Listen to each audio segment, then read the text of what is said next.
Greetings. My name is Lucia Nunez, and I'm the Vice President of Equity, Inclusion, and Community Engagement. Um, During this course, we'll think about the brain.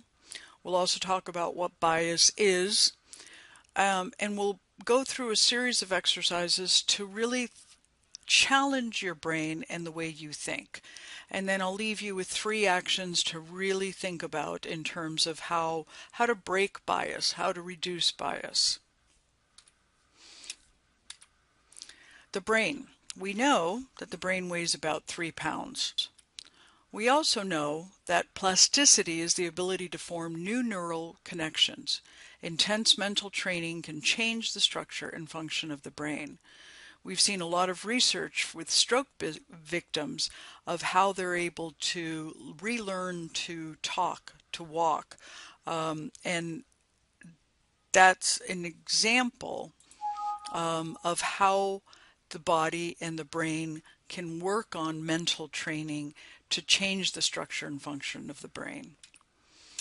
We know that during the first weeks of life, a baby utters almost every sound of every known language. Later, the ability to make some sounds vanishes, which is the case for neural pruning. The images you see of a brain and showing the brain development and how over the course of the first 10 years of life, the brain does have that ability to add new areas and grow. So this is all new in terms of brain research. Our brains process 11 million pieces of information. The next 2 facts I really want you to keep in mind as we think about bias. So our brain, working with our bodies, with our different systems, we're breathing without thinking about it. Our hearts are beating without thinking about it. Our nervous system, there's tons of messages being sent to different parts of our body that we don't know about. We're not conscious of those things. Consciously, we're aware of about 40 pieces of information per second. And there's some people who would challenge this, some people who really say it's probably less. But consciously, we're aware of maybe what the gender of somebody is that comes in our view, what color shirt they might be wearing, what environment, what the climate might be. Is it hot? Is it cold in a room? We're not aware of many things at any given point. The primitive brain, that part of the brain that really works on just primitive and reactions that, again, we're not even conscious of. So if we are fearful of something, might we fight, or would we freeze, or would we run? That area is in the primitive part of our brain, and some of our biases exist in that area. So how we react to somebody that we don't know or that we may not be able to, may never have interacted with, might be at this level.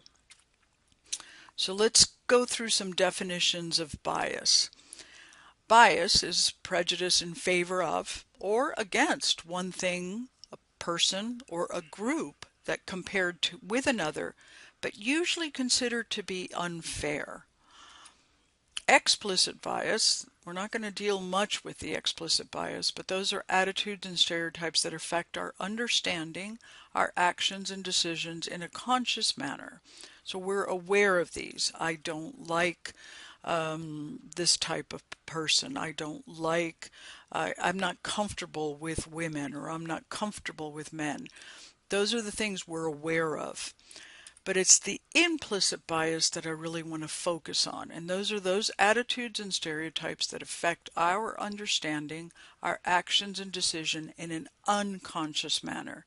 These biases, both favorable and unfavorable, are activated involuntarily and without an individual's awareness or intentional control. Keep that in mind. These are activated involuntarily and without an individual's awareness or intentional control. I bring up identity because that's important, especially in equity and inclusion work and diversity work. we all have identity. We all have distinguishing characteristics or personalities or things that make us different or the same. Many times in diversity work, it's diversity is them, it's people of color, it's women. But actually, in terms of equity and inclusion work, identity, we all have identities. And it's important to keep that in mind to eliminate and reduce that us versus them dichotomy. The levels of bias work at three different levels: that individual level, the institutional, those places we work, government, businesses, churches, schools, and the structural. The structural is that combination of businesses, institutions, as well as that history. So, for example, an individual may be homophobic. They are not comfortable with gays and lesbians. They do not agree with people being gays and lesbians. They may even act against individuals that are gays and lesbians. But it's an individual or series of individuals that work at institutions that together may pass policies or practices against that group of people, those individuals, and in groups that identify as LGBTQ. So those institutions, such as churches that won't marry gay same-sex partners, and even until recently, institutions such as governments that didn't recognize same-sex marriage. And then it's the history and the combination of all those institutions at the structural level that have kept LGBT community oppressed. Not just state governments, but federal governments that didn't recognize same-sex partnerships. So it's all of these working together like the gears in a machine to keep those levels of oppression and levels of bias operating at multiple levels. So let's think about breaking your brain. And I take that quote from someone who participated in a face-to-face diversity training, We Are Madison College diversity training, when she really experienced one of the activities that I'll show you later on and said, wow, this is like breaking our brain.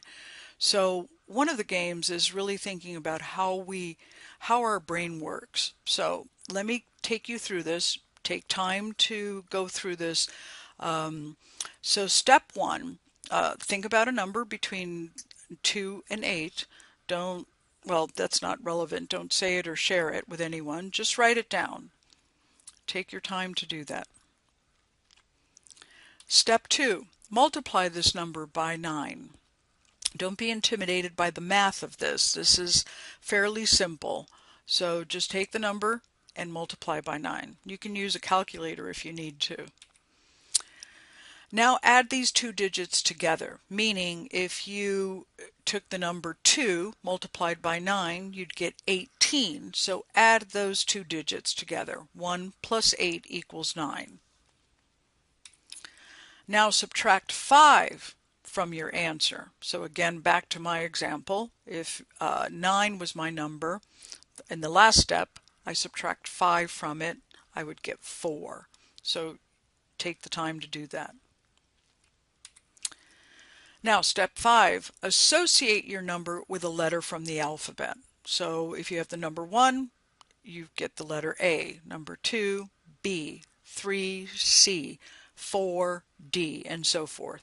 So associate your number that you got in the last step with a letter from the alphabet. Are you ready? Now, think of a country that begins with that letter.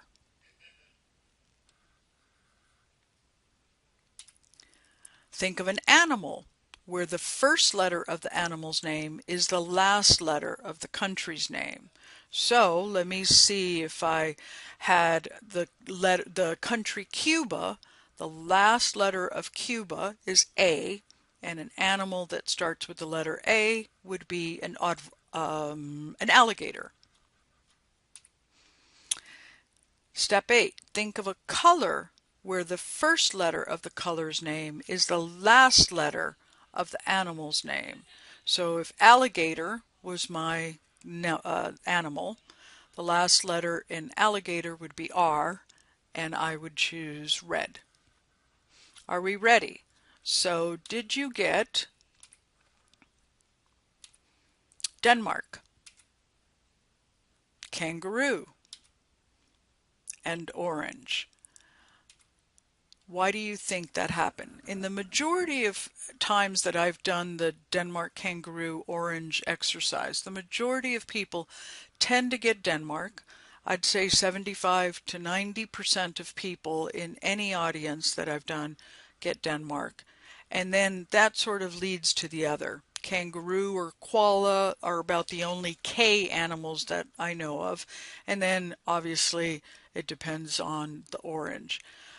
But the reason I ask why is that many times the reasons we all think alike, the majority of people pick Denmark, is because our context is very similar. So we may not get information about Dominica or Dominican Republic or Djibouti in Africa. So Denmark is that first immediate reaction and immediate answer to this question. What country starts with the letter D? And it isn't that we have bias against any of the other countries, Dominica. It's that our context sometimes controls how and what we think rather than allowing us to expand, our thinking. This is another example. We actually have one of these bikes. I encourage you to take the chance to take and look at this YouTube video. Smarter Every Day is a series that comes up on YouTube that really challenges people to think about it. And the backwards bike is another way to challenge your brain. If you do want to ride this bike, if you're interested in looking at this and seeing what this does and how it challenges your brain to think in a new way, how your physical body and your brain works, and how that works also in terms of bias. You're welcome to come by my office. We have a version of the backwards bike, and you're welcome to try it out. So again, I encourage you to take a look at this YouTube video by Smarter Every Day, and if you have a chance, come by and ride the backwards bike. This is a version of a stroke test, and I want you to take a look at the words on here and say the color of the word. So I'll give you a couple of seconds to just go through this. Again, say the color of the word.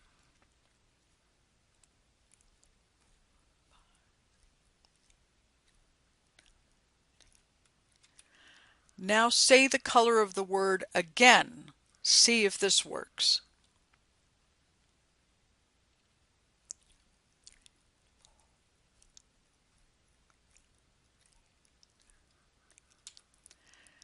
Try it again now. Does this make it easier to say the color of the word?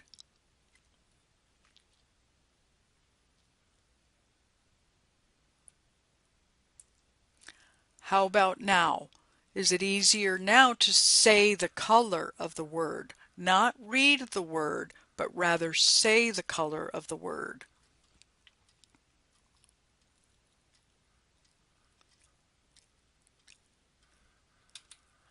What is your brain doing here in this last exercise? There's two parts of what your brain is doing. One of them is trying to read the word. The other is trying to recognize the color. And sometimes our brains don't want to cooperate. It's easier when the words are written upside down or indifferent, so you're not looking so much at the letters and trying to read what the word is, but rather you're just looking at the color.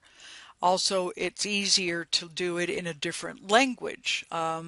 This is all Spanish, so for some of you it might be very familiar, but for others that don't know any Spanish, it might be easier to just concentrate on the color rather than the word. Again, testing your brain in a way, that's also what how we become much more aware of what biases we might have, and how do we challenge our brains when we become aware of those biases. The last exercise, oops, I'm going in the wrong direction. I apologize. The last exercise, I think many of you have heard of this, Project Implicit out of Harvard University. Take a test, take a couple of tests. Here's the website that you can go to. I encourage you, again, in the privacy of your own home, to be able to take a couple of these tests. They don't take a long time. Sometimes it's helpful to take it a couple of times. You'll again see maybe what your reactions are, what your brain wants to do versus what you want to believe in. There's some information about Project Implicit, when it was founded, and some of the research that comes out of this. I think, again, it's helpful to, in that awareness, to become aware of what our biases are, and then again, how do we challenge our biases to be able to reduce what the biases, become aware, especially what happens if we're invited to be part of an interview panel. How do we challenge ourselves to be open to all the candidates that come in, regardless not just of their color of their skin, of their gender, but perhaps other things that we may not necessarily be so aware of. Someone's disability, accents, things that are a little bit more hidden, but that somehow we get clues, and our brain starts reacting to it, our bodies start to reacting to it, and we're not aware of why. Again, this is something to think about, not just in your personal world and your community, but also in the classroom. How do you increase awareness? How do you challenge yourself once you become aware of biases that you might have? And then you have to constantly repeat this process and this cycle. You can't just assume that because you've become aware, you've taken courses, you've challenged yourself in a variety of different ways, that you have evolved. You've got to constantly repeat this cycle in order to change, kind of again back to change the structure and what exists in your brains. You've got to constantly be working on it. It's like exercise. You've got to develop new muscle to be able to then become more proficient in this area. So I encourage you to do this. I know that you'll have journal exercises throughout this. One of them that I'd encourage you to think about in terms of bias is do a great deal of reflection. Be honest in your reflections. That's the hardest part in this, because politically we are so intent on being politically correct that sometimes we squelch what exists and what our honest reactions are. So have time to do honest reflection. Act on those reflections. Think about what you need to do to change perhaps some of the biases that are operating, and then think about the impact that you have, especially as faculty. What impact do you have in the classroom? Do you call on certain people more than others? Just because maybe they do raise their hand, but who is raising their hand, and who isn't? Who's participating in other ways and who isn't? How do you react to certain students, and how maybe do you treat other students that don't fall into the typical good student box? How do you engage others? Are there names that are easier to pronounce than others, and you need to work on that? So you may remember some student's name, but others you may not. Don't be afraid to ask for help. Don't be afraid to show that vulnerability, and keep this process going. So I hope and encourage you in your journals to do that reflection, action, and impact, and constantly keep that process going. Thank you. And again, I hope you reach out to me. This is the first online course that I've ever participated in. So please do. I welcome feedback, and I welcome exchanges and conversations about any part of this presentation. Thank you.